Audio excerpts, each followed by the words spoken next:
Before Adam ever reached for the fruit, before Eve ever listened to the serpent, before shame entered the human heart, there was a decision made in heaven that most people never question. God planted the tree himself. It was not an accident. It was not a mistake. It was not something the serpent secretly added later. The forbidden tree stood in the center of Eden because God wanted it there. And that is the part that should make you stop and think. If God is all-knowing, then he already saw the moment Eve would touch it. He already saw Adam would eat. He already saw the fall, the curse, the pain, the exile, the cross. So why place the tree there at all?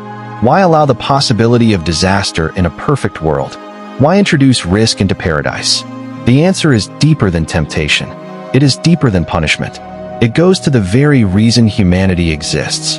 In Genesis 2 verse 16 to 17, God commands Adam, saying he may freely eat from every tree in the garden, but from the tree of the knowledge of good and evil he must not eat, for in the day he eats of it he shall surely die. Notice something powerful. God gave abundance first. Every tree was available. Beauty surrounded Adam. Provision was not limited. Only one boundary existed. One, and it stood in the center, not hidden in a corner, not buried behind a mountain. It was visible, because love without choice is not love. If there is no option to reject, then obedience is automatic. If there is no alternative, then loyalty is programmed. God did not create machines. He created beings capable of relationship. And relationship requires freedom. The forbidden tree was not placed in Eden to cause failure. It was placed there to make love possible. Without the tree, Adam would never truly choose God. He would simply exist in compliance. And compliance is not devotion. Think about it carefully. The tree represented moral awareness. It represented independence. It represented the ability to decide what is good and what is evil without relying on God. The command was simple, but the implication was enormous. Would humanity trust God's definition of good, or would they seek to define it for themselves? That is the real test that began in Eden.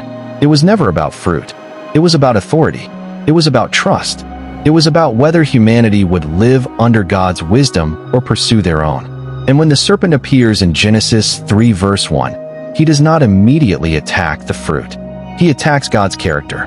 He questions the command. He plants doubt.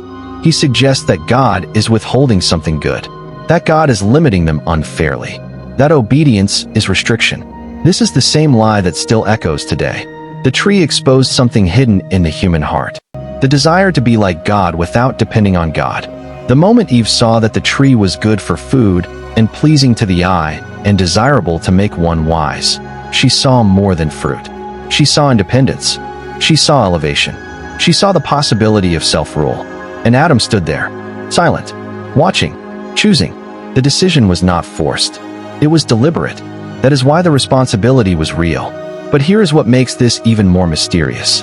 God did not remove the tree after creating Adam. He did not relocate it after giving the command. He left it there every single day. That means every morning Adam woke up, the tree was still present. Every walk through the garden included the visible reminder of choice.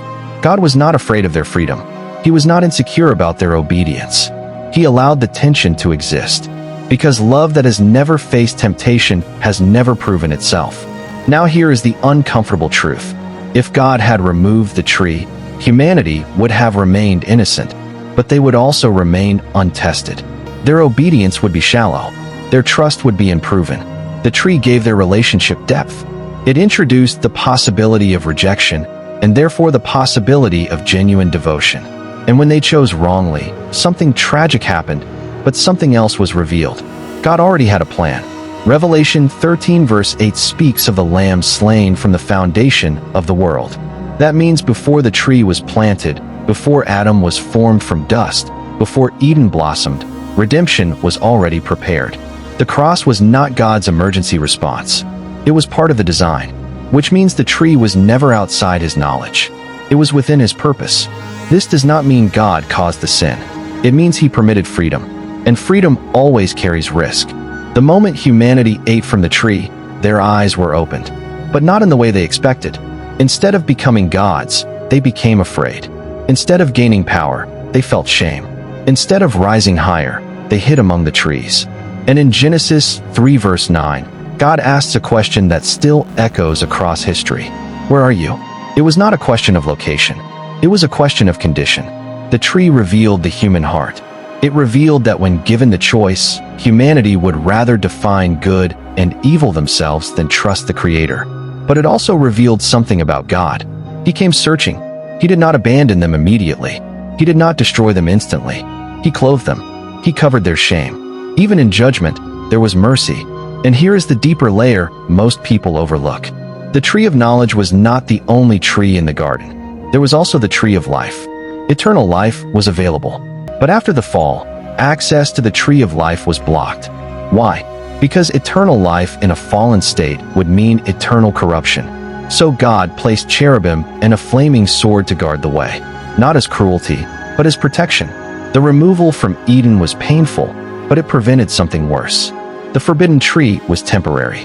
The promise of redemption was eternal. So when you ask why God put the forbidden tree in the Garden of Eden, understand this. He was not planting destruction. He was establishing freedom. He was not setting a trap. He was allowing love to be real. He was not surprised by failure. He had already prepared grace. The tree stood as a symbol of choice. And that same pattern exists today. Every human being faces their own version of the tree. A decision between trusting God or trusting self. Obedience or autonomy. Surrender or independence. And just like in Eden, God does not remove every option to rebel. He allows the choice to exist. Because forced righteousness is not relationship. The garden was perfect, but perfection without freedom would have been hollow. The risk of love is rejection, and God was willing to take that risk, even knowing it would lead to pain, even knowing it would require sacrifice, even knowing it would cost the life of his son. That is the unsettling truth. The tree was not an oversight. It was a doorway into genuine love, genuine obedience, and eventually genuine redemption. Without the tree, there would be no fall. Without the fall, there would be no cross. Without the cross, there would be no demonstration of sacrificial love at the highest level. The story of the forbidden tree is not just about ancient history. It is about you. Every boundary God sets in your life carries the same question. Will you trust him, or will you trust yourself? The tree in Eden was placed there because love must be chosen. And even when humanity chose wrongly, God chose to stay. He chose to redeem. He chose to restore. The forbidden tree reveals both the seriousness of sin and the depth of divine love. It shows that God values relationship so much that he allows freedom, even when freedom can wound him. And that is why the tree stood in the center of the Garden of Eden, not as a mistake, not as cruelty, but as the proof that love was always meant to be real.